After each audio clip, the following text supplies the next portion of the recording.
Kisah ini dimulai saat kru topi jerami berlabuh di sebuah tempat bernama Grand Tesoro. Kapal raksasa berdiameter sekitar 10 km yang juga dikenal sebagai kota hiburan terbesar di dunia. Baru masuk aja, mereka langsung disambut hujan emas. Gak heran, Nami langsung semangat banget ngelihatnya. Tanpa pikir panjang, mereka pun langsung masuk ke dalam. Sesampainya di dalam, mereka makin dibuat kagum dengan pertunjukan megah dari pemilik tempat itu, yaitu Tesoro bersama penyanyi cantik bernama Karina. Tapi di tengah kemeriahan, tiba-tiba muncul sekelompok pemberontak yang mau menyerang Luffy.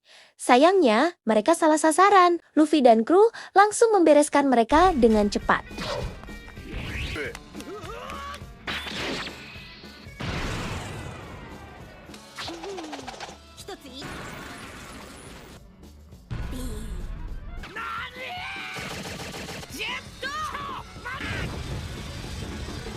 Melihat kejadian itu, Tesoro langsung turun tangan. Dengan kekuatan buah iblisnya, dia bisa mengendalikan emas sesuka hati. Nggak lama setelah itu, kru topi jerami didatangi Bokerah, asisten Tesoro yang menyambut mereka sebagai tamu VIP. Mereka bahkan dikasih pakaian gratis, bikin Luffy dan yang lain makin senang.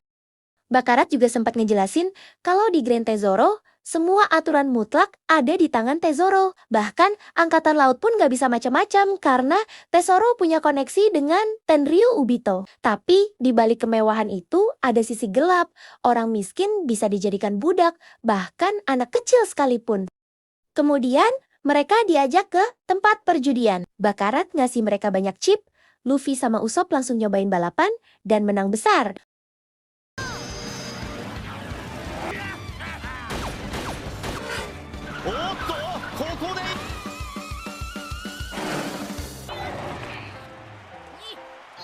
Robin dan yang lain juga terus menang, seolah-olah keberuntungan lagi berpihak ke mereka. Karena melihat itu, Bakarat ngajak mereka ke area VIP dengan taruhan lebih besar. Nami yang dengar kata uang langsung setuju. Di sana mereka ketemu Tanaka, penjaga keamanan yang punya kemampuan menembus apa saja. Masuk ke ruang VIP, mereka melihat permainan dadu raksasa yang dikendalikan oleh anak buah Tesoro, yaitu Dice.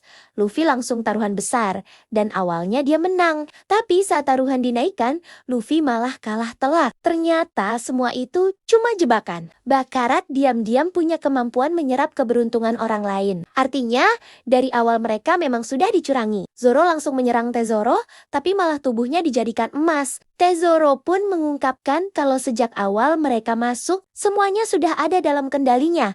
Emas yang bertebaran di pulau itu ternyata jebakan. Tesoro lalu memberi ultimatum.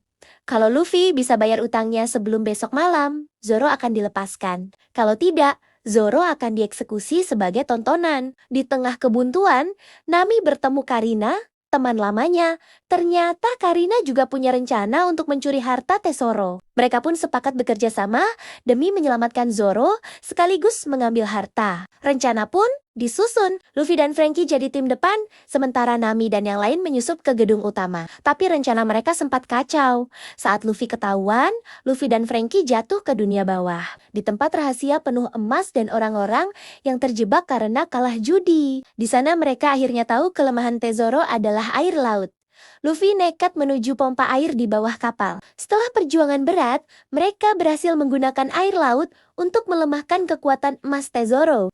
Air mancur emas diganti jadi air laut, membuat Tesoro kehilangan kendali. Pertarungan besar pun dimulai. Zoro, Sanji, Usopp dan lainnya melawan anak buah Tesoro. Sementara Luffy berhadapan dengan Tesoro. Tesoro berubah ke wujud terkuatnya, dan Luffy sempat terdesak. Tapi dengan tekad kuat, Luffy akhirnya mengaktifkan gear 4-nya. Dengan serangan pamungkas, dia berhasil mengalahkan Tesoro.